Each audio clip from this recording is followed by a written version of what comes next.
Hello everyone, आज की इस वीडियो में हम कक्षा 6 की यूपी बोर्ड की किताब हमारा इतिहास के पाठ 1 के क्वेश्चन आंसर सॉल्व करेंगे। तो शुरू करते हैं।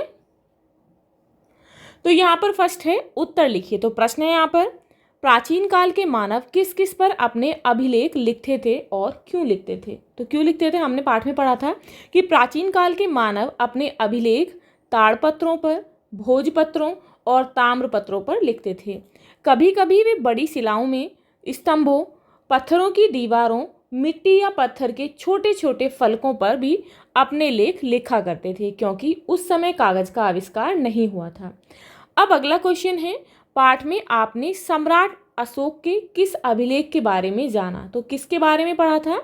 तो पाठ में सम्राट अशोक के लुम्बिनी अभिलेख का उल्लेख है। किस अभिलेख का। लुम्बिनी अभिलेख का, जो सम्मिंदेई अभिलेख का अंश है।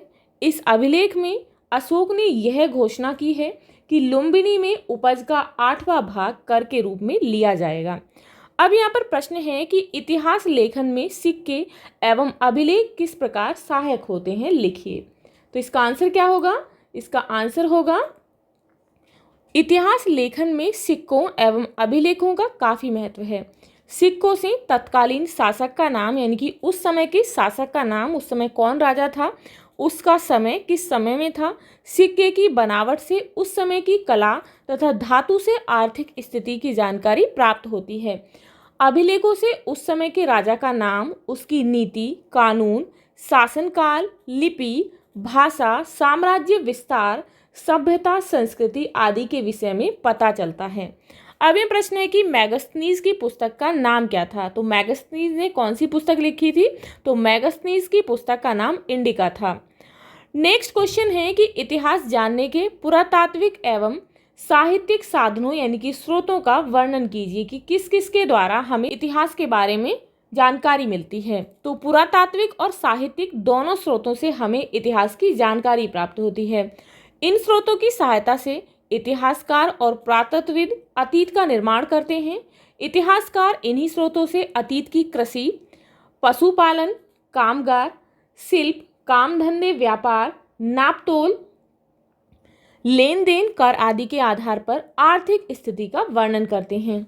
घर परिवार, स्त्रियों की स्थिति उस समय कैसी थी, शिक्षा, रहन सहन, खान पान, वेशभूषा, मनोरंजन, त्योहार, मेले आदि के आधार पर सामाजिक तथा शासक, प्रजा, प्रशासन, सुरक्षा व सैन्य व्यवस्था के आधार पर राजनीतिक स्थिति की जानकारी प्रदान करते हैं।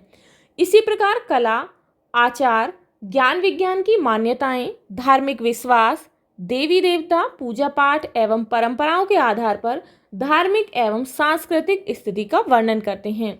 पुरातात्विक व साहित्यिक साधन निम्नलिखित हैं। तो जैसे कि पुरातात्विक साधन है अभिलेख, इसके द्वारा हमें जानकारी मिलती है।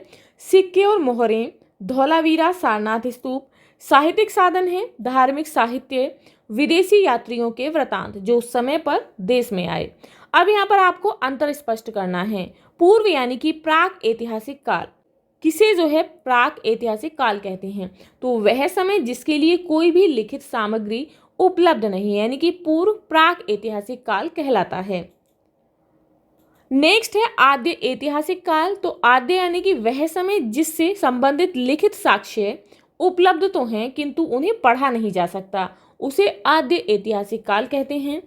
अब नेक्स्ट है ऐतिहासिक काल। तो ऐतिहासिक काल किसे कहते हैं, जिस काल के विषय में लिखित सामग्री से जानकारी मिलती है एवं उसे पढ़ा भी जा सकता है, उस काल को ऐतिहासिक काल कहते हैं। अब यह प्रश्न है कि निम्नलिखित से आप क्या समझते हैं। तो फर्स्ट है यहाँ पर पुरातत्ववेता। तो पुरातत्ववेता से आप क्या समझते हैं, किसे कहते हैं। तो पुरातत्ववेता सावधानी से जमीन की देखरेख और समझ के आधार पर खुदाई कराते हैं। खुदाई से प्राप्त छोटी वस्तुओं से वे लिखित दस्तावेज तैयार करते हैं।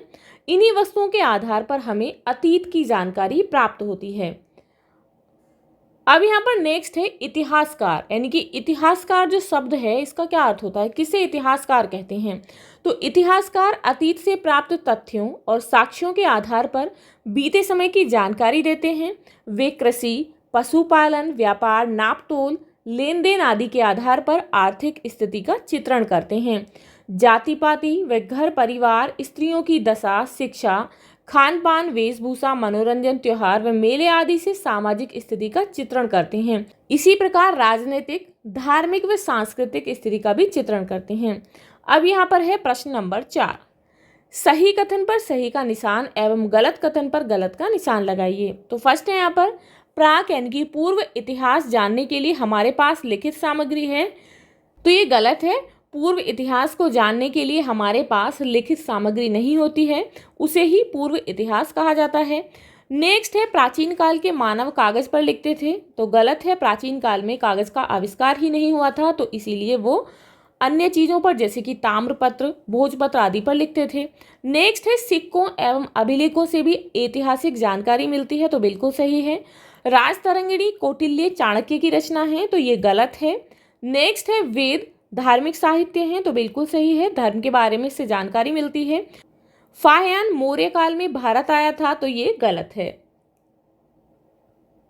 अब यहाँ पर नेक्स्ट है आप सारनाथ स्तूप देखने जा रहे हैं। स्तूप के बारे में आप क्या क्या जानकारी चाहेंगे?